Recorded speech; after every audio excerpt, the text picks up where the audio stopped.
Hello everyone, welcome back again. तो आज के वीडियो में हम लोग डिस्कस करेंगे class 10 chapter number 3 that is pair of linear equation in two variable का एक्सरसाइज 3.2 का क्वेश्चन नंबर 2 एंड थर्ड, है ना। तो क्वेश्चन नंबर 2 क्या है, ये मैंने आपको एक्सरसाइज 3.2 का इंट्रोडक्शन में बताया था ऑन कंपेयरिंग द रेशियो को आपको कंपेयर करना है कि a1/a2 और b1/b2 और c1/c2 को आपको कंपेयर करके बताना है कि ये जो गिवन लाइंस दिया गया पेयर ऑफ लीनियर इक्वेशंस का, क्या ये इंटरसेक्ट करेगा या पैरेलल बनेगा या कॉन्सिडेंट होगा, है ना। इट मींस ओवरलैप करेगा। तो मैंने आपको बताया था कॉन्सेप्ट में कि अगर हम लोग रेशियो निकालेंगे a1/a2 का और b1/b2 का, अगर ये दोनों इक्वल नहीं है इट मींस यहां पर लाइन जो बनेगा वो इंटरसेक्टिंग बनेगा और इसी को यूनिक सॉल्यूशन बोलते हैं। अगर हम लोग कंपेयर किए a1/a2 b1/b2 और c1/c2 तीनों इक्वल आ गया तो उस समय ये इस तरह का लाइन बनेगा, ओवरलैप कर जाएगा, एक के ऊपर एक कोइंसाइड कर जाएगा लाइन, और इसको मैनी सॉल्यूशन या इनफिनाइट नंबर ऑफ सॉल्यूशन बोलते हैं। थर्ड ये था कि a1/a2 और b1/b2 इक्वल आया बट c1/c2 इक्वल नहीं आया, तो वो केस था पैरेलल लाइन बनेगा उस समय और इसको नो सॉल्यूशन बोलते हैं। और इन दोनों को हम लोग कंसिस्टेंट बोलते हैं क्योंकि यहां से x और y का वैल्यू मिल पाता है, और इस वाले नो सॉल्यूशन को हम लोग इनकंसिस्टेंट बोलते हैं, इनकंसिस्टेंट बोलते हैं ना।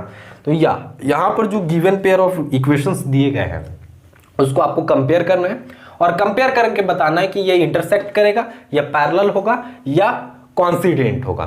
तो हम लोग पहले जनरल फॉर्म जानते हैं कि a1x plus b1y plus c1 is equal to 0 और a2x plus b2y plus c2 is equal to 0। ये जनरल फॉर्म होता है pair of linear equation in two variable का। तो सबसे पहले आपको इक्वेशंस को जनरल फॉर्म में लाना पड़ेगा। तो ये हमारा जनरल फॉर्म है पहले से, ये क्वेश्चन नंबर 1 जो है वो जनरल फॉर्म है पहले से, इधर साइड 0 और सब कांस्टेंट इधर लिखा हुआ है। तो सबसे पहले इस वाले क्वेश्चन को हम लोग सॉल्व करने जा रहे हैं। तो सबसे पहले आपको a1 लिखना पड़ेगा। तो a1 यहां पे क्या है, दैट इज x का कोएफिशिएंट ऊपर वाले इक्वेशन का, तो ये 5 है। a2 क्या है, तो यहां पर x का कोएफिशिएंट 7 है, तो ये a2 हो गया। a1 a2 क्या था, x का कोएफिशिएंट ही था। देन b1 क्या है, यहां पे b1 क्या है और b2 क्या है। b1 क्या है, y का कोएफिशिएंट बट साइन के साथ, तो -4, और b2 क्या है 6 है, कोएफिशिएंट y का कोएफिशिएंट 6। देन c1 क्या है यहाँ पे, दैट इज 8, और c2 क्या है, दैट इज -9। अब आपको कंपेयर करना है तो a1/a2 आप निकालो, तो ये क्या निकलेगा 5/7।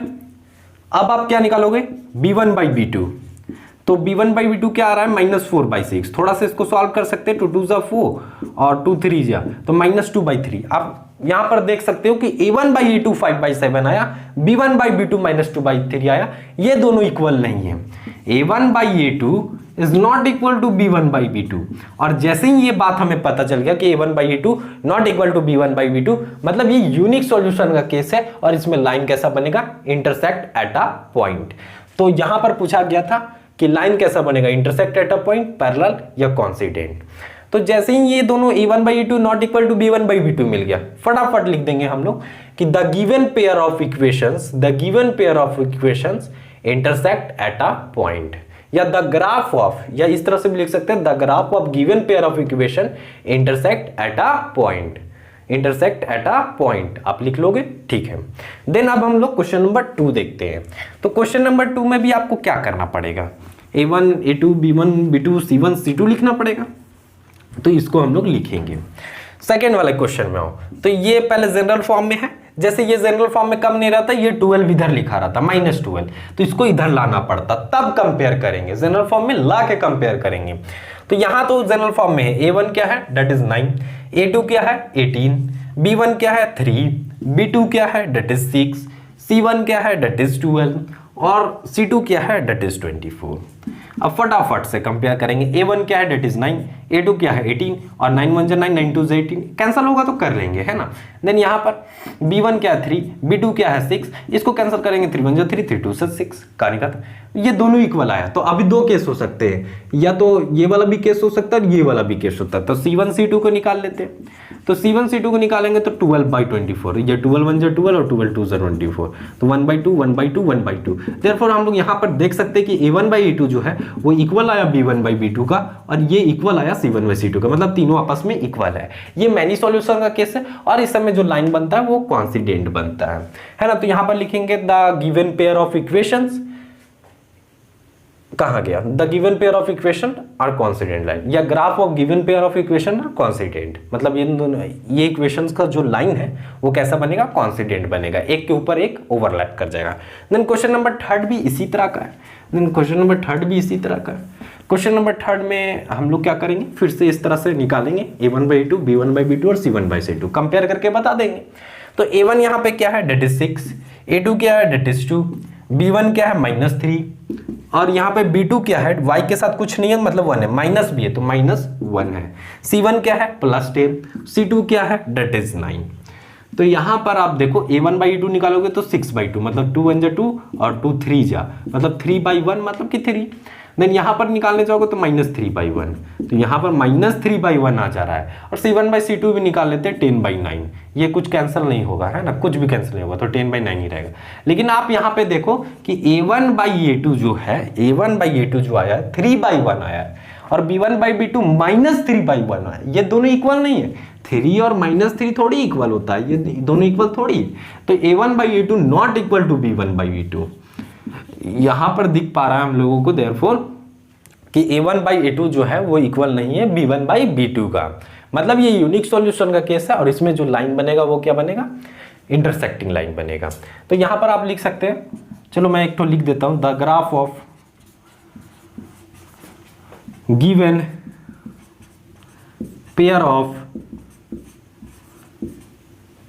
पेयर ऑफ इक्वेशन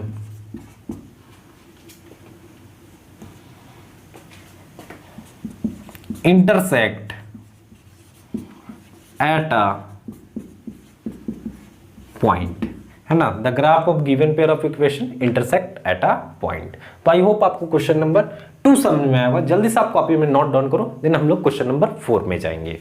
तो ये रहा हमारा क्वेश्चन नंबर 3, है ना। क्वेश्चन नंबर 3 में टोटल 5 क्वेश्चन है, तो कुछ क्वेश्चन मैं बताऊंगा, कुछ क्वेश्चन आप अपने से कर लेना, है ना, क्योंकि ये इजी पैटर्न का क्वेश्चन है और आपको खुद से ही तो करना है। देन यहां पर पूछा है कि कंपेयर करें आप a1/a2, b1/b2 और c1/c2 को, और पता करें कि कौन सा pair of linear equation consistent है और कौन सा इनकंसिस्टेंट है। तो कंसिस्टेंट कौन होता है, ये दो केस में कि a1/a2 और b1/b2 इक्वल ना हो तब भी कंसिस्टेंट होता है, a1/a2, b1/b2 और c1/c2 तीनों इक्वल हो तब भी कंसिस्टेंट होता है। सिर्फ एक ही कंडीशन होता है जहां पे इनकंसिस्टेंट होता है pair of linear equation. Inconsistent यही होता है, मतलब वहां से x और y का वैल्यू नहीं मिलता और वो नो सॉल्यूशन या पैरेलल लाइन वाला कंडीशन होता है। तो a1/a2 और b1/b2 इक्वल हो बट c1/c2 ना इक्वल हो तो उस समय इनकंसिस्टेंट होता है ना। तो सबसे पहले क्वेश्चन नंबर 1, इसको क्या करना पड़ेगा, जनरल फॉर्म में लाना पड़ेगा। तो जनरल फॉर्म में लाएंगे हम लोग, ये 3x है, ये +2y है, 5 को आपको उठा के इधर लेना पड़ेगा तो -5 इज इक्वल टू 0 हो जाएगा।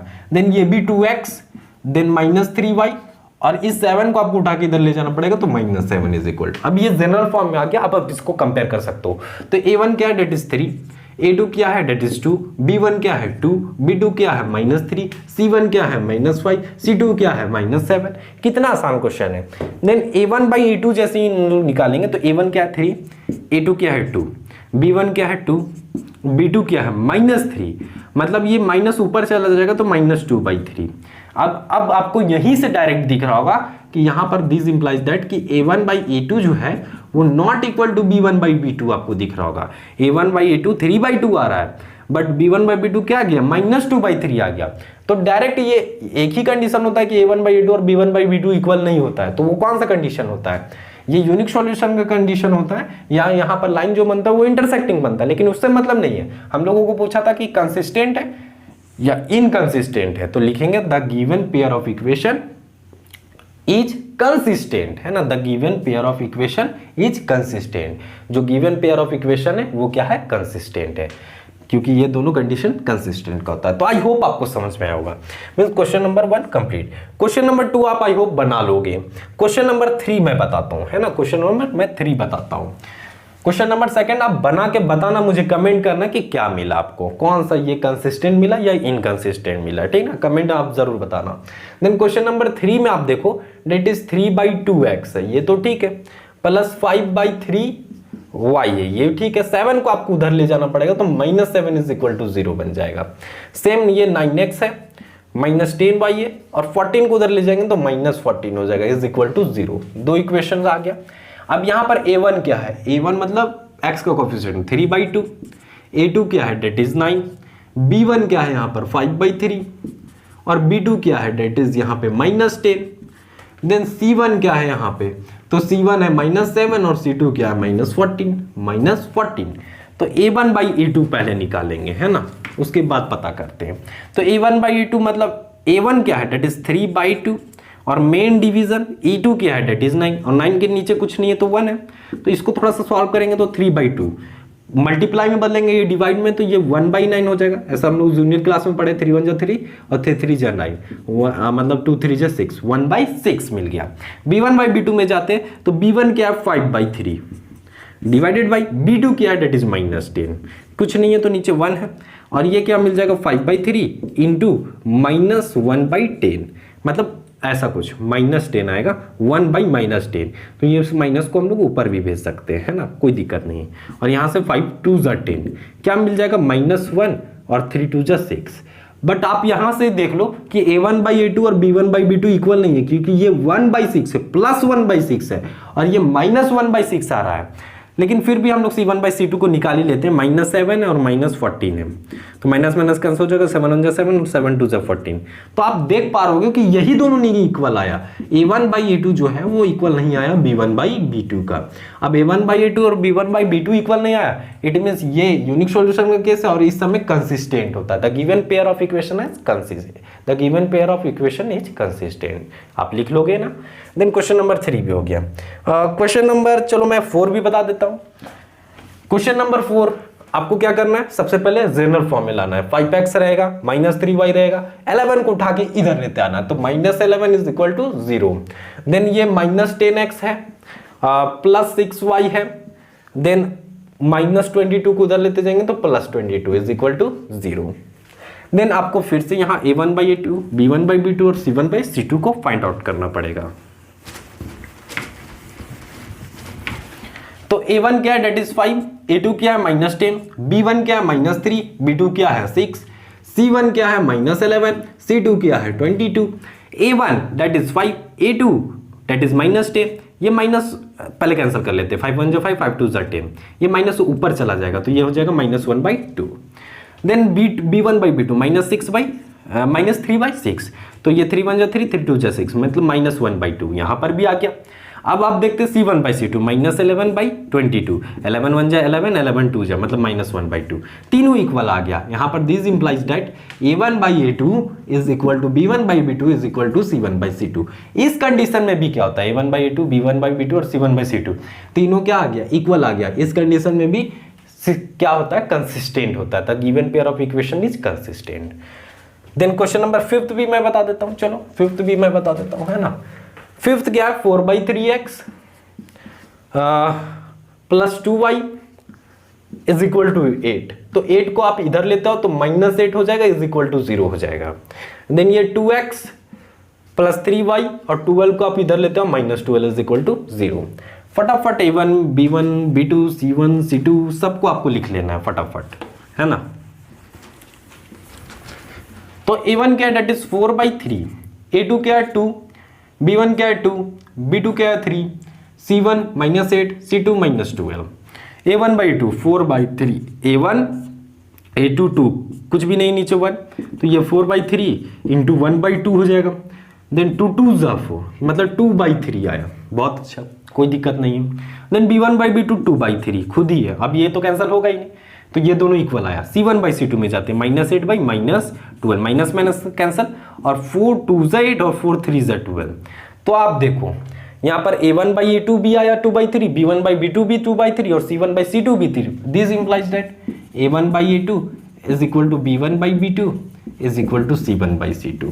तीनों आपको यहाँ पे इक्वल दिख पा रहा होगा, है ना, तीनों इक्वल दिख पा रहा है, मतलब ये भी तीनों इक्वल मतलब कंसिस्टेंट है। तो आप लिख लेना the given pair of equation is consistent, है ना। और ऐसा जब सिचुएशन आ जाएगा कि ये दोनों इक्वल आ जाए और ये नहीं इक्वल आए, c1/c2 ये इक्वल नहीं आएगा, तो उस समय इनकंसिस्टेंट हो जाएगा। तो आई होप आपको question number 2 and question number 3 समझ में आया होगा। अगर आप लोगों को मेरा ये वीडियो पसंद आएगा तो वीडियो को जरूर लाइक करें और वीडियो को शेयर करें with your class friends. And thanks for watching this video daily.